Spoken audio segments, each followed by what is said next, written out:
किसी को घर से निकलते ही मंजिल मिल गई, कोई हमारी तरह उम्र भर सफ़र में रहा।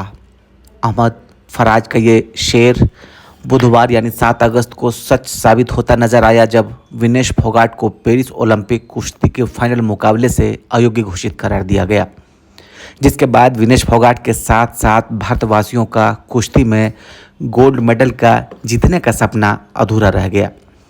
जब घुटनों पर चोटें आई तो लोगों ने कहा लड़कों के खेल हैं ये, लड़कियों के बस की नहीं। 9 साल की उम्र में विनेश फोगाट ने अपने पिता की मृत्यु होने के बाद भी हालात के सामने घुटने नहीं टेके। उन्होंने ज़िंदगी में लड़ने की ठानी।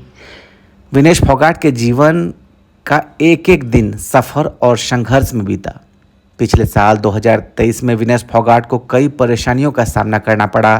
विनेश फोगाट ने भारतीय कुश्ती महासंघ के पूर्व अध्यक्ष के खिलाफ सड़क पर बारीक खिलाड़ियों के साथ प्रदर्शन भी किया। इस बीच उन्हें आलोचनाओं का सामना भी करना पड़ा। आइए जानते हैं कि विनेश फोगाट का कुश्ती के खेल में कैसा रहा सफ़र। विनेश फोगाट का जन्म 25 अगस्त 1994 को कुश्ती पदक विजेताओं के घर में हुआ था। उनके घर में सभी के पास पदक है। उनके चाचा की बेटियां, उनके चचेरे भाई ने भी कुश्ती के खेल में बहुत नाम कमाया। जब विनेश फोगाट ने अपनी दोनों चचेरी बहनों से प्रेरणा लेकर 9 साल की उम्र में कुश्ती खेलना शुरू किया, उस दौरान भी उन्हें लोगों से ये सुनने को मिला कि क्या छोरी अब छोरों से लड़ेगी। लेकिन वो कुश्ती लड़ी। जीवन भर मेहनत करने के बाद भी विनेश फोगाट कुश्ती के खेल में वो मुकाम नहीं मिल पाया जिसके वो लायक थी। साल 2016 में जब विनेश फोगाट ने पहली बार ओलंपिक में भाग लिया, इस दौरान वो 48 किलोग्राम भार वर्ग में लड़ी थी।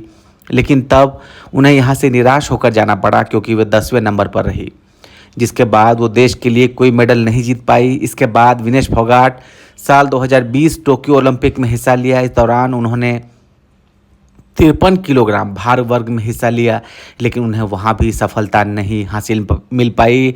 लेकिन साल 2024 में वो पेरिस ओलंपिक में अपने ज़बरदस्त प्रदर्शन के साथ फाइनल तक पहुँची, लेकिन किस्मत खराब होने की वजह से वह अयोग्य घोषित हो गई। विनेश फोगाट जहां ओलंपिक में मेडल जीतने से चूकी तो वहीं उन्होंने राष्ट्रमंडल और एशियाई खेलों में गोल्ड मेडल जीता, जिसके बाद वो ऐसी पहली महिला बनी जिन्होंने राष्ट्रमंडल और एशियाई खेलों में गोल्ड मेडल जीता। इसके अलावा उन्होंने विश्व कुश्ती चैंपियनशिप में भी कई पदक जीते हैं। कहते हैं कि वक्त जब पलट जाता है तो इसका किसी को ज़रा सा भी अंदाज़ा नहीं होता। कभी कभी जीतने के बावजूद पूरी दुनिया के सामने आप लूजर कहलाते हैं। समय का पहिया जरूर घूमता है, लेकिन वो कभी गलत नहीं हो सकता। अगर आपकी मेहनत और लगन सच्ची है तो कामयाबी आपको बिना जीत हासिल किए ही मिल जाती है। पूरा देश इस वक्त कुछ ऐसा ही ट्वीट कर भारतीय रेसलर विनेश फोगाट का हौसला बढ़ाने में लगा हुआ है। विनेश भारत के असली चैंपियन जिन्होंने अपने करियर में काफ़ी बार ठोकरें खाई। 7 अगस्त को भी उनके साथ कुछ ऐसा ही हुआ जहां वह 100 ग्राम वजन बढ़ने की वजह से पेरिस ओलंपिक 2024 से डिस्क्वालीफाई कर दी गई। इससे विनेश फोगाट के अंदर ही वो टूट गई और 8 अगस्त की सुबह जहां सभी सो रहे थे वहीं 5:17 पर भारतीय रेसलर विनेश फोगाट ने अपने एक्स पर संन्यास का ऐलान किया। ये फैसला दिल पर पत्थर रखकर ही जरूर विनेश ने लिया होगा, क्योंकि डिस्क्वालीफाई होने के बाद इस वक्त विनेश ही समझ सकती है कि किस स्थिति से वो गुजर रही है।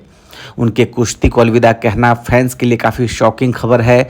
दरअसल भारतीय रेसलर विनेश फोगाट जब रेसलिंग मैट पर नज़र नहीं आएगी, उन्होंने अपने एक्स पर पोस्ट डालकर संन्यास का ऐलान किया।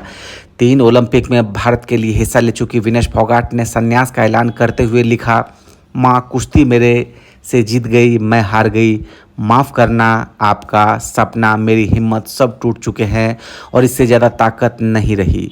अलविदा कुश्ती 2001-2024। अब आप सबके हमेशा ऋणी रहूँगा, माफ़ी। भारत की सबसे बेहतरीन पहलवानों में से एक मानी जाने वाली विनेश फोगाट का जन्म 1994 में हुआ। विनेश के ताऊ महावीर सिंह ने फोगाट और उनकी बहन बबीता फोगाट को बेहद कम समय में कुश्ती से परिचय कराया था। विनेश अपनी चचेरी बहन गीता और बबीता के नक्शे कदम पर चली। उस वक्त वो महज 9 साल की थी जब उनके पिता का निधन हो गया। विनेश के ताऊ ने दोनों बहनों को कुश्ती सिखाना शुरू किया और दोनों ने इस खेल को सीखने के लिए हर कोशिश की।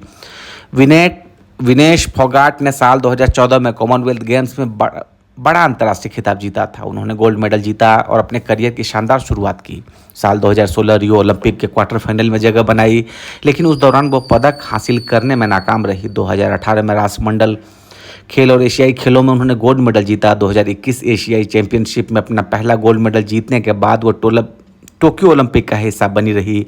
फिर राष्ट्रमंडल खेल 2022 में लगातार तीसरी बार उन्होंने गोल्ड मेडल अपने नाम किए।